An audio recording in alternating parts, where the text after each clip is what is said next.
आज से ये मशाल जुलूस निकाल रहा है, किस उपलक्ष्य में निकल रहा है? 16 दिसंबर 1971 दुनिया के सैन्य इतिहास का एक ऐसा दिन है जिसमें भारत ने पाकिस्तान के 97,000 सैनिक को घुटने टेकने पर मजबूर कर दिया था और पाकिस्तान पर दबाव बनाते हुए हमारी भारतीय सेना ने पूर्वी पाकिस्तान का निर्माण कराया, जिसका नाम आज हम दुनिया के मानस पटल में बांग्लादेश के रूप में हम जानते हैं। 97,000 सैनिक को आत्मसमर्पण और भारत की सीमाओं की रक्षा करने वाले उन सभी जल थल वायु सेना के सैनिकों के प्रति आज हम इस शौर्य दिवस के अवसर पर ये मशाल जुलूस निकाला गया है। पंडित राम प्रसाद बिस्मिल बलिदानी मेला खेल महोत्सव आयोजन समिति जो इस कार्यक्रम को आयोजित करती है, आजादी के इतिहास में 1857 से लेकर 1947 तक चले 190 वर्ष के क्रांतिकारी इतिहास में हमारे लाखों भारत माँ के लालाओं ने अपनी जान की बाजी लगाई, बलिदान दिया और फांसी के फंदे पर झूल गए, अंग्रेजों की लाठियां खाई, गोली खाए, यातनाएं सहे। 190 वर्ष के लंबे इतिहास कालखंड के बाद हमारे देश में 15 अगस्त 1947 को मध्य रात में आजादी की देवी भारत में प्रवेश की, लेकिन दुर्भाग्य है कि उसे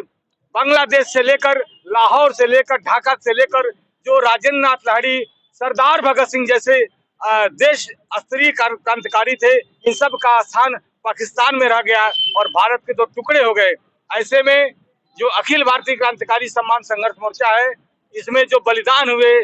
अपने स्वतंत्रता संग्राम सेनानी हैं, क्रांतिकारी हैं और भारत की सीमाओं की रक्षा करने वाले वीर सैनिक हैं, उन सब के प्रति अपनी श्रद्धा सुमन अर्पित करते हुए आज के दिन को भारत की जो भावी पीढ़ी है, युवा है, जो कॉलेज के विद्यार्थी हैं, स्कूल है, कॉलेज हैं, उन के सभी नौनिहालों को जो भारत के भविष्य हैं, उनको ये बताने का कार्य किया जाता है कि जो शौर्यता है, जो वीरता है, जो मशाल है, वो क्रांति के लिए जली थी। इस क्रांति को हम जलने दें, इस क्रांति को अपने साथ लेकर चलें और जो भारत की सीमा है उसको सुरक्षित करने के लिए जो भारत के सैनिक और भारत के जो स्वतंत्रता संग्राम सेनानी है, उनके प्रति अपनी कृतज्ञता ज्ञापित करें, क्योंकि वो समाज मिट जाता है जो अपने पूर्वजों को के व्यक्तित्व और कृतित्व को समाप्त कर देता है। इस नाते ये 16 दिसंबर हम लोगों ने मशाल जुलूस आज निकालने का कार्य किया है। जुलूस निकलेगा, उसका रूप क्या है?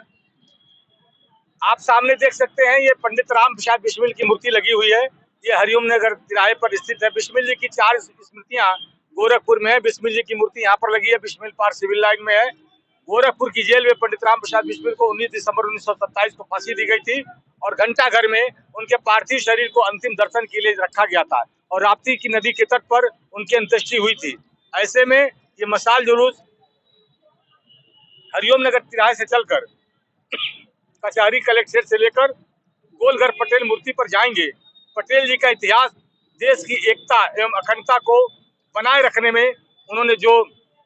भारत की 562 रियासतों को भारत में विलय कराने का जो कार्य किया था, ऐसे लौह पुरुष सरदार वल्लभ भाई पटेल को हम लोग ये मशाल समर्पित करेंगे और ये तिरंगा समर्पित करेंगे और इस संकल्प के साथ कि देश की एकता और अखंडता के लिए जिस प्रकार से हमारे सैनिकों ने अपने प्राणों का उत्सर्ग किया है, हमारे सैनिकों ने भारत की सीमाओं की रक्षा करते हैं और स्वतंत्रता संग्राम सेनानियों, क्रांतिकारियों, वीर बलिदानियों ने जिस तरह से प्राणों का उत्सर्ग दिया है, बलिदान दिया है, उनकी आजादी को हम बनाए रखेंगे। जय हिंद, जय भारत, वंदे मातरम। भारत माता की ब्रजेश राम त्रिपाठी, संस्थापक पंडित राम प्रसाद बिस्मिल बलिदानी मेला खेल महोत्सव आयोजन समिति। अमर रहे।